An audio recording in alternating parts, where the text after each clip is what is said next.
Welcome back. Today's question is, what is ordained formal leadership in the church?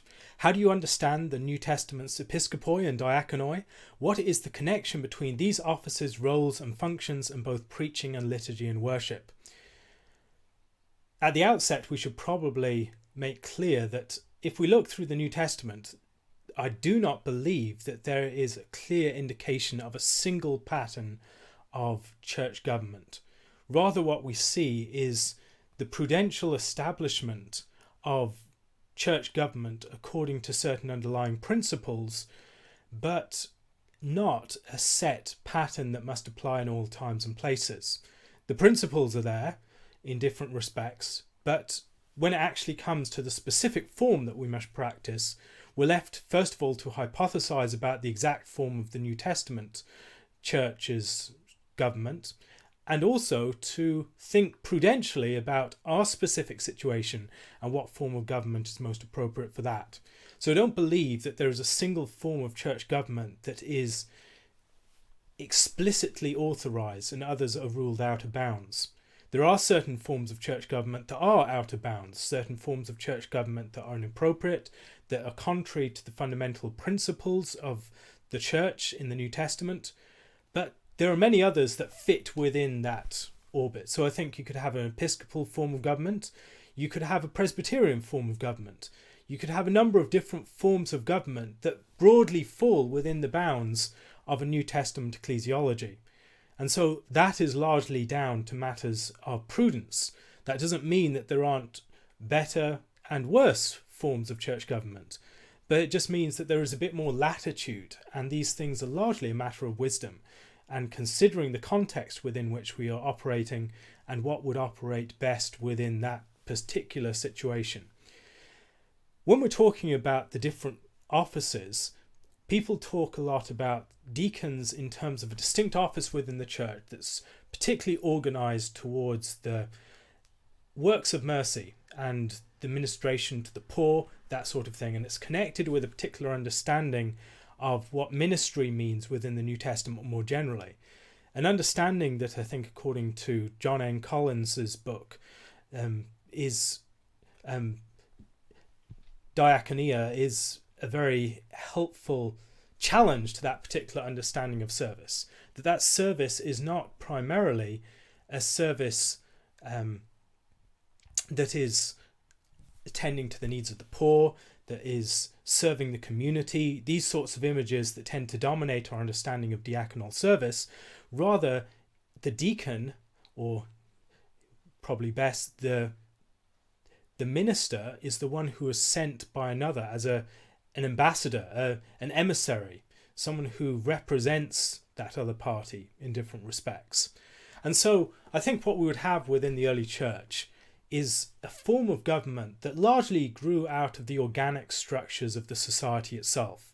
So you'd have older men, and from those groups of older men, the elders within the community, the older men within the community, there would be certain overseers who would be chosen. And those overseers would be responsible for the spiritual well-being of the community. And then there would be younger men who would be assistants, who would be those who are the emissaries of these older men. There would be a close relationship in certain of these cases between older men and younger men, where there would be an older man taking on a younger man as a sort of specific emissary, as a shaliach, to use a more Hebrew understanding, as Elijah and Elisha, that Elisha is the representative of Elijah. He comes with Elijah's authority. He acts on Elijah's behalf. As a father and a son relate, and a son can act on behalf of his father, so someone like Timothy can act with the authority of Paul in the situations into which he's sent. And so a sort of diaconal service is in place there. So you'd have young men apprenticed to older men, and then you'd have young men who are particularly representing older men in their ministry. Among the elders, there would be differentiation in the different forms of roles that were served. So you'd have the more general body of older men within the community who would in part exercise more civil functions and sometimes political functions of looking after the community. but they'd also exercise ecclesial functions of overseeing the community, of being concerned for its spiritual well-being and safety, and as guardians of the community.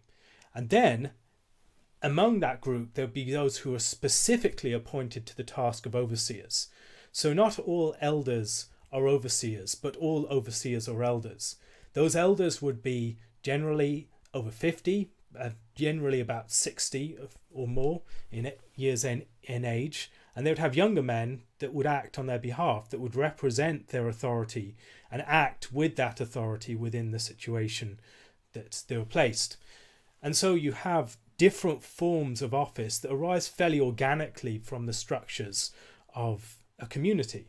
You have the elder men, and then you have the younger men who are apprenticed to them, so very much a father-son relationship. And it plays out in terms of the overseeing of the older men over the younger men. And then the older men are divided into different groups. Some will be specifically responsible for teaching. Others have more of an emphasis upon ruling. Some would be specifically appointed to a formal office of overseers. And they were all participating within this general ministry, but in certain ones of them that would be more condensed. And so what we need to be aware of is condensing that ministry in a way that's alienated from the larger group. Rather, what we see is the church has this ministry, and it's performed by particular people in a condensed and focused way, but in a way that it still belongs to everyone. It's exercised for the sake of everyone and in everyone's name. And so what you see within the elders is an exercise of a ministry that belongs to the whole church, that is specific to that elder body, and then within that elder body there's a specific weighting of that upon particular overseers.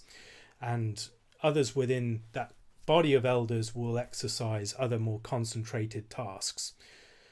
And so each member of these groups, ministering groups, would be ministering in the name of the wider body of the church. But it's important to recognize as well that the elders, the overseers of the church, the ministers of the church are primarily those who are acting as ministers of Jesus Christ.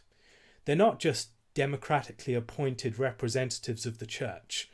They are ministers of Jesus Christ, representing his authority, representing his rule, representing his oversight, representing his shepherding of his flock and his body and his bride.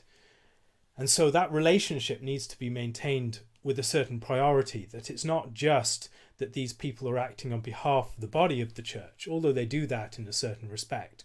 They're also acting in the name of Jesus Christ.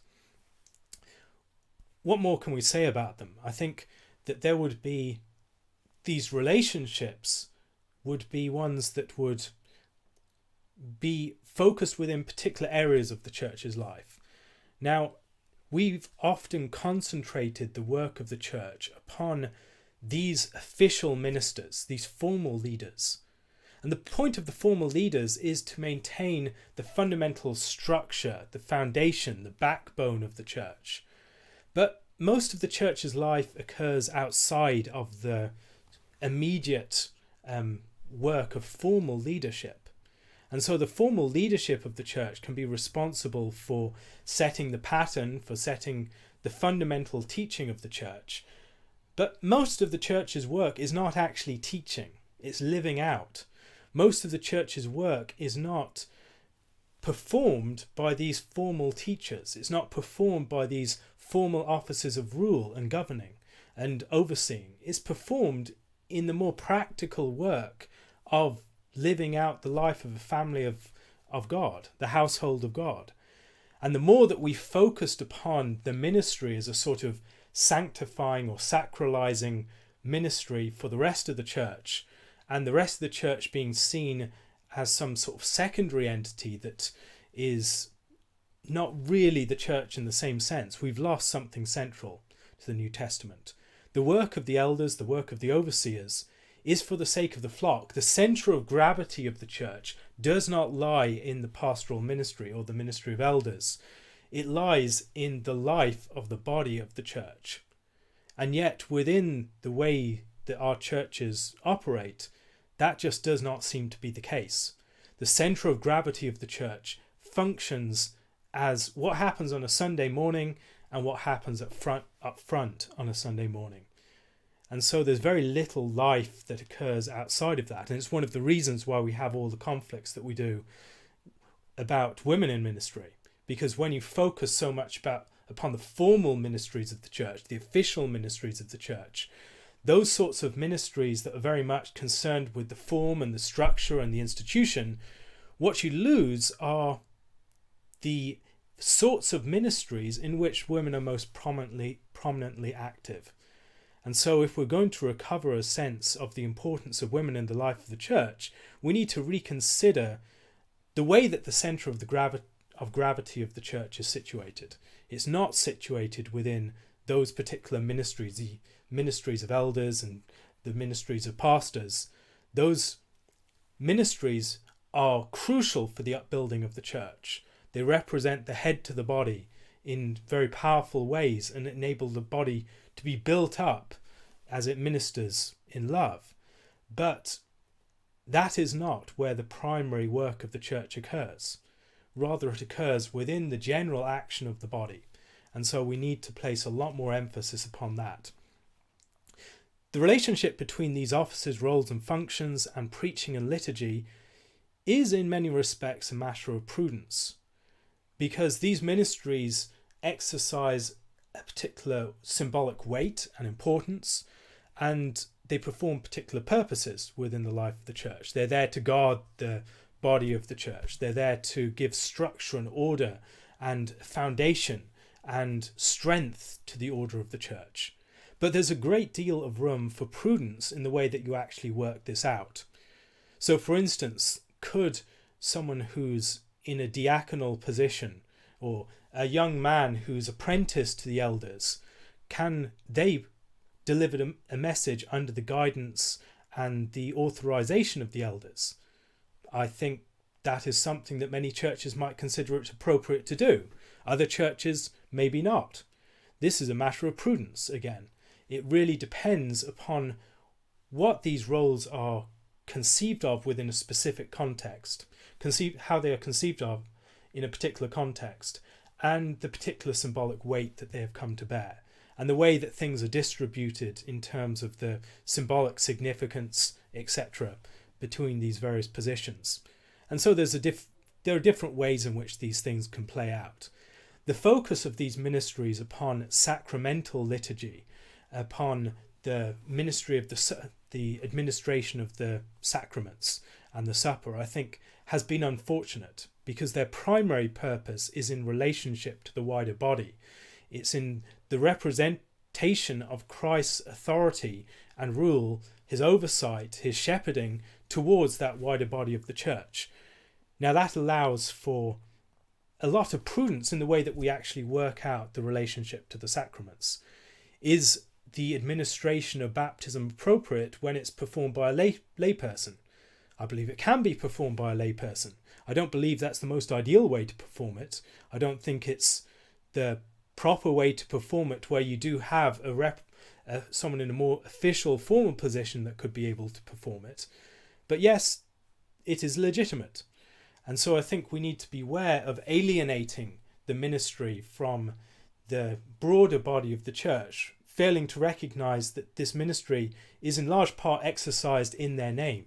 It's representing Christ's authority to the church, but it's also representing Christ's authority in the church, an authority that the church shares in key respects. Further things that could be noticed is that the relationship between the different offices, so for instance between the elder and the one that's appointed as a representative of the elder, like Paul and Timothy, something like that, the shaliach, or the person who's represented who acts on behalf and in the name of, and as the personal representative of, and as the person who has the authority of that person that appoints them. That can occur in a number of different relations. So we could have someone like Paul, who's an apostle, appointing someone like Timothy to act in his name and with his authority and authorization to do things on his behalf. We could have the elders appointing young men to act on their behalf in such a capacity. We can also have, and that would be an apprentice type office as well. They're prepared for entering into the office of being elders themselves in due time. We can also have the church appointing people to act in their name, to do things on their behalf, and to represent their authority and their ministry. So we see, for instance, the work of the 7 that are appointed in Acts 6. I think Matt Colvin presents a good argument for these 7 being appointed not by the apostles, but by the church before the apostles. So the church picks out these 7 people, the church selects them, brings them towards the apostles, and then the church lays their hands on the 7 before the apostles. And the point being that the apostles' ministry is not waiting on tables, but they're supposed to give themselves to the ministry of the word and to prayer. And so setting up these 7 people to minister at tables is something that is the responsibility of the church to do that. And so the church appoints people to act in their name to perform that ministry. And so it's the church whose authority is involved in that commission. And the laying on of hands is important here. That particular rite is associated with appointment to office. It's also associated with the act of a sacrifice. The person who's sacrificing can lay their hands upon the animal to be sacrificed, and that animal represents them. That animal goes forward to be sacrificed as someone that is a representative of their person. And in a similar way, the person who has their hands laid upon by the person whom a body of people or a particular person lays their hands upon represents that body of people or person. And they stand as their representatives, acting in their name, in their authority, with their authorization. And so the 7 would act with the authorization of the Jerusalem church towards the ministration of the tables, the works of mercy that involves, and the general provision, not in the name of the apostles. The apostles' ministry is not passed on and in that particular manner. And so I think what we see, bringing all of this together, is a form of ministry that's rooted very much within the organic structures of human life. It's rooted, first of all, within the relationships with the general patterns of human life. As young men become older men, as a community is represented within certain men who act on their behalf, and as the broader life of the community is administered. And so there can be people who act on behalf of the community in certain capacities that are women. So, for instance, Phoebe is an emissary of the Church of Cenchrea. She acts as their ambassador, someone who represents them in certain capacities. And so we have different forms of the church's life that can be represented in this regard. The significant aspect of the pastoral ministry and the ministry of elders is that it is a representation of Christ himself. They are the emissaries of Christ to the church. And so it's that directionality. It's not so much that the church appoints them to be the emissaries of Christ on its behalf, but rather they are the emissaries of Christ to the church, but in a way that does not alienate the church from that ministry. The church itself participates and grows within that ministry of the head that is ministered to the body through those particular persons who represent the ministry of the head to the body. And that representation of the ministry to the head is in part because that ministry already belongs to the body. The gift of the Spirit has been given to the whole body, but that gift of the Spirit is represented to the body, symbolized and given again, as it were, in the ministry of particular gifted persons as they have and minister the gifts of the Spirit. And so I think there are these natural structures that we see, or these organic structures of human society, that the work of the Spirit and the work of Christ take up. And so we have ordination, which is a specific recognition and appointment of people within a more organic relationship within human society, older men as they relate to the society at large, certain of them being set apart for a very specific formal office among a wider group of people who exercise a more informal role. And so what we see is something similar to what we see within the Old Testament, where Israel already has, within its life, it already has elders, but certain of these elders are set apart for specific ministry representing the nation and the rule of Moses. And what we see more generally then is these structures of human society and life being taken up by the work of the Spirit, by the appointment of Christ, and then they come to represent Christ's authority within the church and the gifts of the Spirit within the church. And then there's a relationship of father and son in many of these roles. That relationship is seen in the way that the father's ministry is passed on to the son, and the son acts in the name of the father, and so this would be a relationship between elders and deacons. And then you see the personal representative, the shaliach, the one who comes in the name of the apostle or in the name of the prophet like Elijah and Elisha, or any of these sorts of relationships, and there will be certain diaconal roles like this. I think that's a further organic structure that develops out of this. Then within these bodies of people, first of all the more general body of elders, then the specifically appointed overseers, and within the deacons of various forms, there will be all sorts of differentiations. So there will be people who can exercise a form of office that is an overseer of overseers, someone who has a sort of archbishopric, or someone who's exercising a very specific sort of diaconal role with a more teaching emphasis, or someone who's exercising a diaconal role with more of an emphasis upon rule or service of ministering to the church's needs. Whatever it is, there is a natural differentiation that can develop as the society becomes more developed, as certain people act in more specific capacities according to their particular gifts. And so this sort of structure will diversify in various contexts as well. The form of church government that you'll find in one body of churches won't be the same as in another. And that doesn't mean that one is wrong and the other is right. It could do, but for the most part, it means that there is just variation according to circumstance.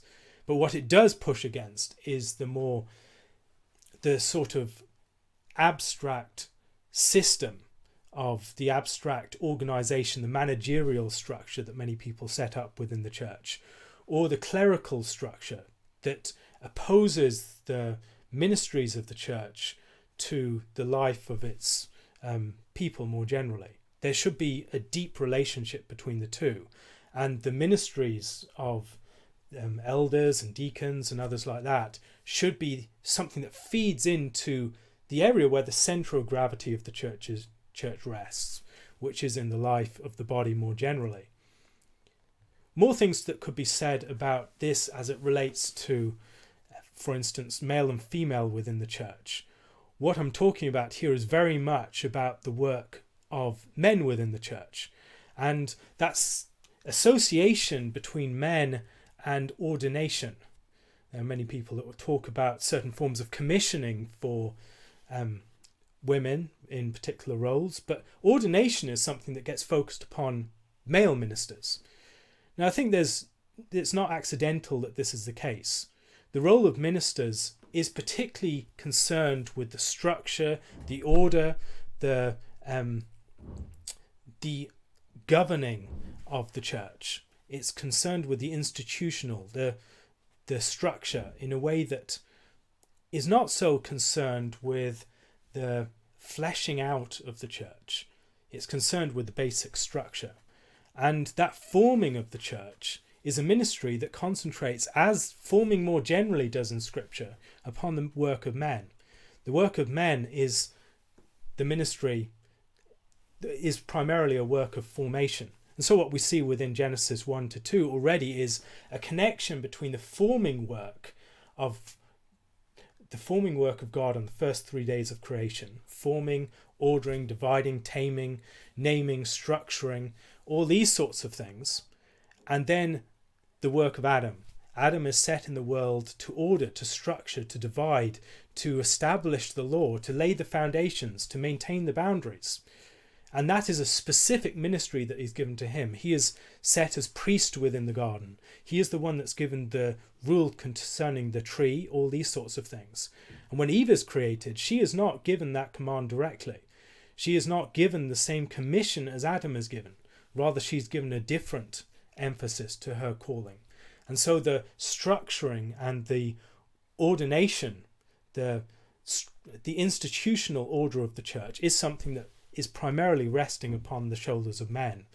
And the male community more generally, it rises out of the relationships between fathers and sons, between elders and young men, and yet it is something that is exercised for the sake of the whole body. And then in relationship to that, you have a whole range of other forms of activities and gifts that are exercised within the church. Ones that are focused more upon different forms of building up the church, of filling out its life, of creating and realizing its union and communion. And these are ones that will often focus upon the work of women. Now, the more that we focus upon the institutional structure of the church, upon the skeleton of the church, as it were, and not thinking about the broader life of its flesh, the more that we'll focus upon the ministry of men, and the more that we'll struggle to speak well about the ministry of women. Whereas within Scripture, there is this filling out of the work of formation that occurs on the second 3 days, and is particularly associated with the work of women who bring life, communion, union, who generate, and who are the ones that bring the future, who bring all these different sorts of things that the man cannot bring. And it's something that we see also in the relationship between the work of the Spirit and the work of Christ. Christ is the one who establishes the structure, the form, and the Spirit is the one who fills. Christ is the one who gives order. The Spirit is the one who gives life and communion and union, who generates and regenerates. And this is a pattern that we see, I think, more generally within the church. But the more that we've moved towards a clerical model of the church, the more that we've created the centre of gravity within the institution of the church, within the structures of governance, the more that we've struggled to speak well about the ministry of women. And so we need to recenter the church's centre of gravity. And I think that this will help us to understand, among other things, why it is that the work of men is focused upon in relationship to eldership, in relationship to the pastoral ministry, and these sorts of things. Once again, we have to root these things within the organic structures of human society. These are things that are very closely related to the structure of the family, to the structure of communities that grow out of that. And as these institutions are understood well, a lot of other things will start falling into place. We'll start to understand why it is that there is such a close relationship between people who are of older age and the elders within the church, and the relationship between elders and overseers, and the relationship between the young men and the old men, and the deacons and the elders. All these sorts of relationships start to fall into their place once we think about these more organic structures of the life of the church. And likewise, we'll begin to understand the relationship between men and women that is expressed by this, and why the ministry of elders, why the ministry of pastors and others within the church who represent the church in that particular capacity do not alienate the church from its proper authority, but exercise that on its behalf and in its name and for its empowerment. That these are ministries that are exercised as representations of what belongs to the church as a whole. And until we get this right, I think we'll continue to have many of the problems that we're struggling with at the moment. I've rambled a bit and gone on far too long, but if you have any further questions, please leave them in my Curious Cat account. If you've found these videos helpful, please pass them on to your friends. And if you'd like to support them, please do so using my Patreon account. And like my Curious Cat account, I'll leave the link to that below. Thank you, and hopefully come back again tomorrow with some further answers to questions. God bless.